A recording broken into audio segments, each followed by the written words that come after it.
এইবোৰ পাকু পাইনৰ অৱস্থা।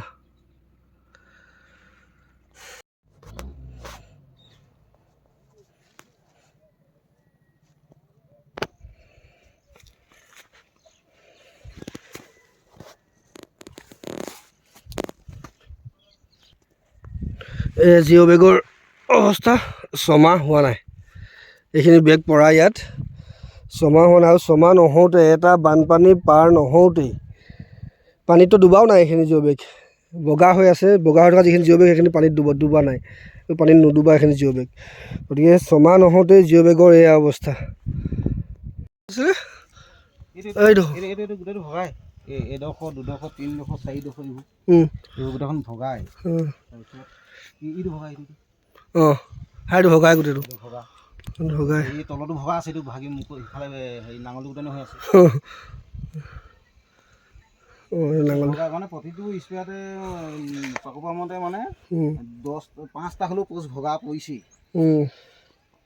কোনো অবজেকশ্যন এইবোৰ জিঅ' বেগ থৈ পেলাই এইবোৰ ফালিছে। সেই জিঅ' বেগত সেইটো এই পাকুপাইন তাৰমানে এইবোৰ পাকুপাইন ভঙা পাকুপাইন ব্যৱহাৰ কৰা হৈছে ইয়াত। আগতে এইবোৰতো ৰিজেক্ট কৰিছিলে ন, আগত মাল এইবোৰ ৰিজেক্ট কৰিছিলে আগতে, এতিয়া ৰিজেক্ট কথা নাই, মাল যিমান আহিছে চব লগাই পেলাবলৈ। আৰু এইটো কোনো হেৰি তাৰ লগত ইয়াৰ কোনো হেৰি সংযোগ নাই, মানে এইখিনি এটা দুটা পাল্টি হৈ যাবও পাৰে। তাৰমানে ইটো বা সিটো যিটো হেৰি হ'ব লাগে সেইটো হোৱা নাই তাৰমানে। সেইটো এইটো পাৰ্ট হৈ আছে তাৰমানে, এইটো ইয়াত কোনো নট বল চট বল নাই তাৰমানে। তাৰমানে এটা ওলাই গুচি যাব পাৰে, গাঁঠি দিয়া নাই। এইটো চিধা চিধি কথা। ইয়াত সংগ্ৰাম মঞ্চত তদাৰকী কৰাত হেৰি কৰিছে, প্ৰণালী কৰিছে, ক'ৰবাত হেৰি কৰিছে সিহঁতি, এইটো খুব স্পষ্ট হৈছে।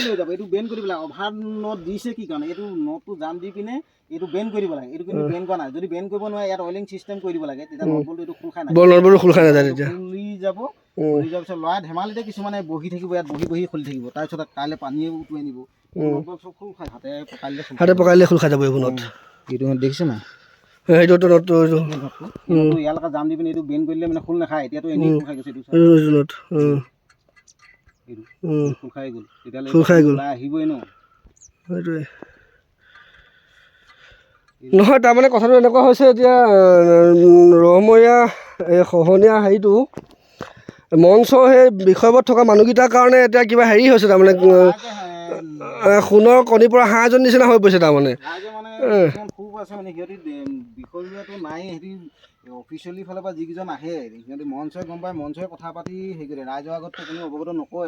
নাই একো নাই, এতিয়া এইবোৰ এইবোৰ জিঅ' বেগেই হওক বা পাকুপাইনে হওক, এইবোৰ পাকুপাইন ভগা পাকুপাইন, এই ভগা পাকুপাইনবোৰ ডিপাৰ্টমেণ্টৰ কোৱালিটি কণ্ট্ৰল ডিপাৰ্টমেণ্ট বুলি এটা বিভাগ আছে। যদি কোৱালিটি কণ্ট্ৰলে এইবোৰ চেক কৰিলেহেঁতেন তেতিয়াহ'লে এইখিনিতো ব্যৱহাৰ কৰিব নোৱাৰিলেহেঁতেন। তেতিয়াহ'লে ব্যৱহাৰ হৈছে কেনেকৈ, ৰিজেক্ট কৰি দিয়া হৈছিলে আগতে। এতিয়া এইবোৰ বেগ ফাটি গৈছে, এইবোৰ তেতিয়াহ'লে এইবিলাক কেনেকৈ কাম কৰা হৈছে, এইখিনি কাম তদাৰকি হোৱা নাই। এইটো চিধা কথা। তাৰমানে সংগ্ৰাম মঞ্চৰ এতিয়া বিষয়ববীয়াকেইটাই যি দুজনে দেখিছোঁ বাৰু, ভায়েক ঠিকাদাৰ, ককায়েকে তদাৰকি কৰে কামৰ, সংগ্ৰাম মঞ্চৰ বিষয়বাব খায়। গতিকে তাহাঁতি নিজৰ মুনাফাৰ কাৰণে কাম কৰি আছে, চিধা চিধি কথা। এইবোৰ বেগ এইটো পানীত ডুবা নাই, এইবোৰ বেগ আমি টানি ফালিছে বুলি ক'ব। এইটো এনেকৈ যদি টানি দিওঁ ন, এইটো গোটেইটো ফাটি যাব। টানিব পাৰি টানিবলৈ এইটো কাৰণে টনা নাই, অফিচিয়েলি মানুহ আহিলে দেখাম। এইটো পচা বেগ, তাৰমানে পচা বেগ ব্যৱহাৰ কৰিছে এইবোৰ। নহয়, তাৰমানে আগতে জিঅ' বেগত যিটো কোৱালিটি, সেইবোৰ ৰমেট জিঅ' বেগৰ প্ৰথম কাম হোৱা নাইতো এইবোৰ। সেইটো বেগ প্ৰথমবাৰ কাৰণে হোৱা নাই এইবোৰ কাম। এইটো বেগ আছে, এইফালেতো আৰু আছে বহুত, এনেই চুলিয়ে গুচি এইবোৰ চিলনি, সেইবোৰ বেগ এইটো গুচিয়ে যায়। চিধা চিধি কথা, তাৰমানে তাত কোনো হেৰি নাই, তাৰমানে ৰমৰীয়াৰ চিলনি গুচি আহিছে। তাৰমানে ৰমৰীয়া ভেটি ৰক্ষাৰ যিখন সংগ্ৰাম যোৱা 23 বছৰ ৰমে ৰাইজে কৰি আহিছিলে, কৰি আহি পেলাই শেষত দুজন মানে কেৱল নিজৰ ব্যক্তিগত স্বাৰ্থৰ কাৰণে ৰমৰীয়া গোটেই মানে হেৰিটোক জলাঞ্জলি দিলে শেহতীয়াকৈ, অতি শেহতীয়াকৈ। তাৰমানে দুজন মানে সংগ্ৰাম মঞ্চৰ বিষয়বাব লৈ পেলাই আঁচনিখন বনাই পেলাইছে, চৰকাৰ বনাব পেলাইছে তাহাঁতি। চৰকাৰৰ সদিচ্ছাৰ কাৰণে যোৱা ইমান পাছফালে চুৰণীৰ পৰা তোমাৰ গোপাল চকীয়া ঘৰলৈকে যিখন আঁচনি আছে সেই আঁচনি ধুনীয়া কাম হৈ গ'ল।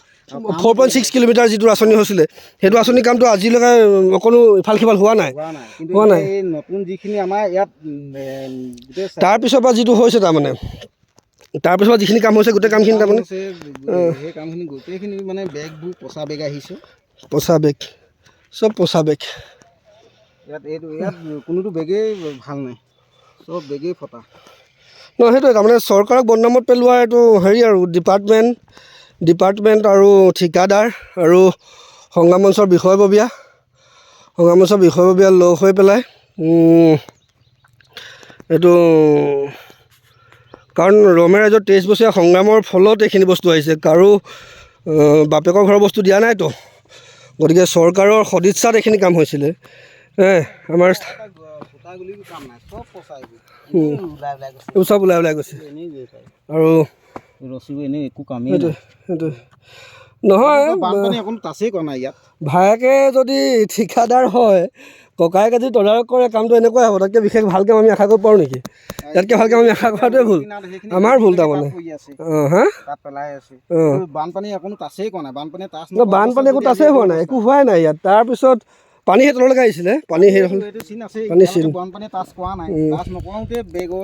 এইটো অৱস্থা তাকো 6 মাহো হোৱা নাই, 4 মাহমান হৈছে। সেইটোৱে তেওঁলোকে যদি পৰা নাই, সংগ্ৰাম মঞ্চৰ বিষয়ববীয়াকেইজনে যদি পৰা নাই, ইতিমধ্যে আমি গম পাওঁ, আমাৰ তথ্য আছে যে সংগ্ৰাম মঞ্চৰ ছেক্ৰেটেৰী, উপসভাপতি আৰু 2জনমান মানে বিষয়ববীয়া কৰ্ণধাৰৰ বিষয়ববীয়া পদতে কৰিছে। তাৰ পাছতো বিষয়টো তেওঁলোকে ৰাজহুৱা নকৰি বিষয়টো গাত দি ৰাখি পেলাই কেৱল মাত্ৰ দুজন সভাপতি আৰু উপসভাপতি তেওঁলোক দুজনেই সংগ্ৰাম মঞ্চ চলাই আছে তাৰমানে। যদি কোৱালিটি কণ্ট্ৰলৰ মানুহ আহিছিলে, বস্তুবোৰ যদি চেক কৰা হৈছিলে, তেতিয়াহ'লে চেক কৰাৰ পাছত এনেকুৱা নিকৃষ্ট মানদণ্ডৰ সামগ্ৰী ব্যৱহাৰ কৰিব দিয়া হ'ল কেনেকৈ?